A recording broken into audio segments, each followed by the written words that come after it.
Mike, I suppose Saturday's one of those that you kind of want to move on from quickly, take the lessons that you've learned, but I suppose put it to the back of your minds now.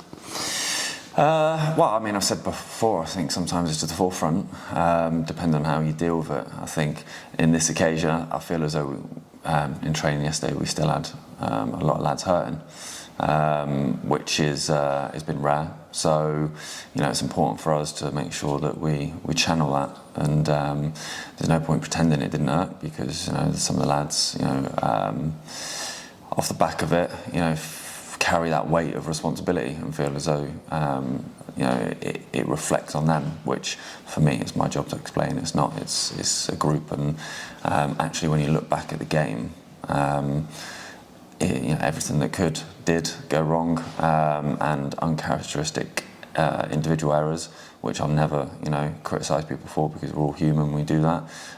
But there's a lot of collective things that I look back on now. The fact that we were 4-0 down and still stepping in, controlling the ball, trying to probe, and we kept our identity. And so you couldn't see any difference between a 0-0 or past games gone by where we're winning to when we're losing that heavily in a big occasion. So for me, I love that. I love that about the boys, and that is the things that I feel as though the chemistry that definitely can make us improve from it. It felt like a strange game in the sense that for half an hour, and certainly all the people that I've spoken to since said that for the first half an hour it only looked like there was going to be one team to win it. I thought we were extremely good. I mean, the first action from kick-off, we give the ball away, but that's the nature of how we play. And then after that, I felt as though, my job really is not wanting a game to come down to single moments, but you can't take them out of the equation, because they get a chance, they score, we get a chance, we miss.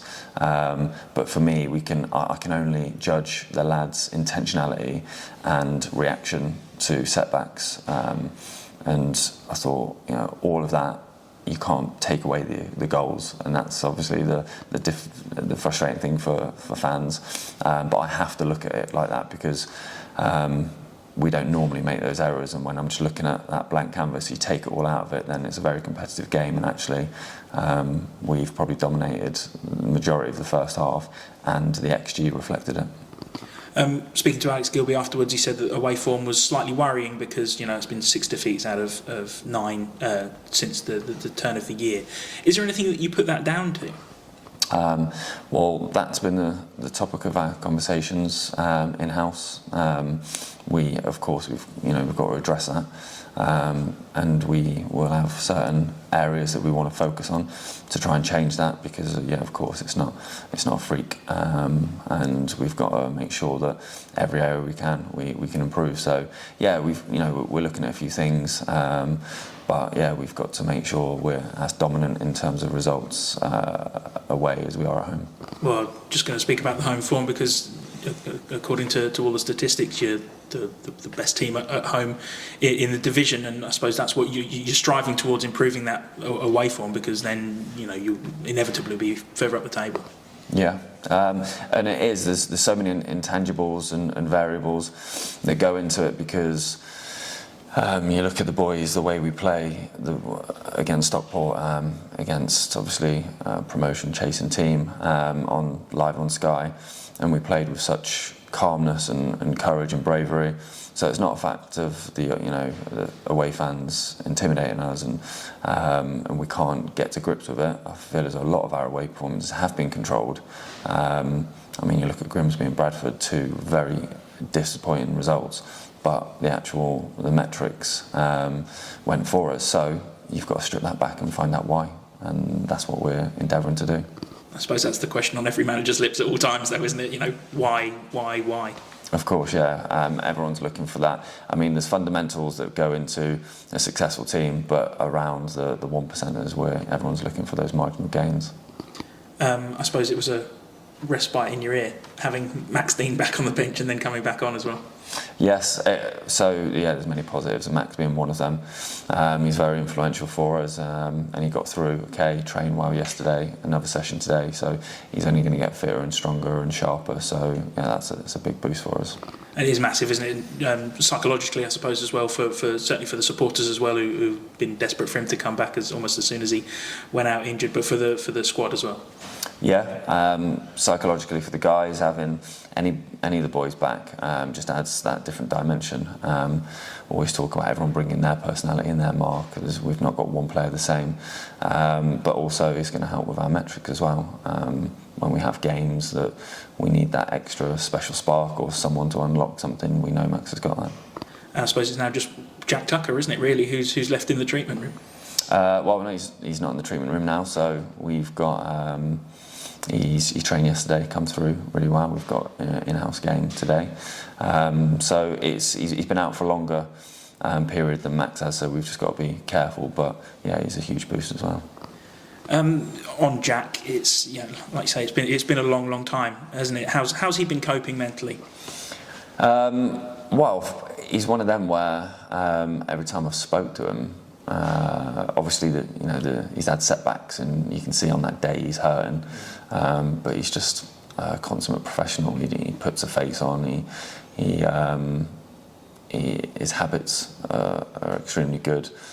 His energy has been good, and he always tells you what you want to hear. So he's one of them, because it all backs up what he's saying, because you've got some lads that come in and be like, say what the manager wants to hear, but actually you can see by their body language and things like that, they're not quite right. But everything he's done, he's a big character. He's always been that big character, even when he's been weeks away from being on the field. So for me, he looks as though he's just taken it all in his stride, and it's his first real injury. So a lot of new territory, new challenges, but from everything I've seen, he's passing with flying colours. And one of those players who you've probably not seen an awful lot of out on the pitch, because it was quite early on in your tenure that he took that knock. It was, yeah. The first couple of games he played, he was what stand out for me. His passing range, his aerial ability, but also how much ground he covered, and how much he could defend 1v1. And that's something we want to be on the front foot, and he really gave us that assuredness at the back. So yeah, when he went down, it looked quite innocuous, and we didn't realise how so I think bad. He limped on for a little bit as well. He tried to play on, and then he's someone that when you can see he can't move very well, and everything's quite ginger in the way he's approaching. He's hurt, and yeah, it's a small operation, but like I say, he's a big talent, big character, and a big boost for us to have him back. I know he's stood behind me, but I'd just like to embarrass Emre a little bit. How have you thought he's settled into the squad since you brought him in? Yeah, so he's someone who I've always tried to get them to understand that it's the whole experience of coming in, the integration. Obviously, he's such a young lad, and his ability is unquestionable, and he's going to have a very good career in front of him. But these challenges are going to be things that are going to map that for him. So he's had to be patient, and he's always trained incredibly hard and really well, and that's all you can affect when you're not in the starting 11 week in, week out. And then when he got his chance, he's done very well. So again, for him, it's about just the development. It's pure development, and that comes in all different areas and ways and in challenges. But we've got a really competitive squad, so to have him on board is brilliant. Looks capable in that centre forward position, and also in that support role as well, I think.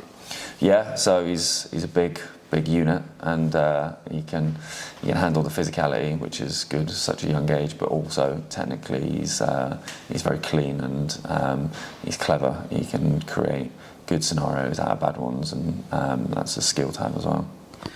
Easter weekend is another one that fans always look to. 2 games over 2 bank holidays. It's heating up now, isn't it? At the end of the season. Yeah, the games are getting ticked off quickly. The business end, exciting end. Again, never too high, never too low. We've just got a job to do. We've got 2 huge games coming up, one at home, that all of our focus is fully on. But pitches can change in the click of a finger, and we've got to just make sure that all we are focused on is what we can control, and it's how we prepare for Saturday. Walsall were a team right up there in the mix, had a little bit of a dip of recent times, but still going to be looking for a late burst for the playoffs. Yeah, there's a handful of clubs that are obviously still hunting in the pack, and they're a team that I've seen that can mix everything up, similar to when we played Crewe. The fact that they've got big, strong physical players and they can mix it going along, and they're incredibly hard working, but also they play as well when things are on. They've got good players, so we've got to make sure that we deal with that out of possession, the physicality. We've got to stay as far away from our goal as possible, but then we've got to make sure we're good in possession and in transition, which will be a challenge.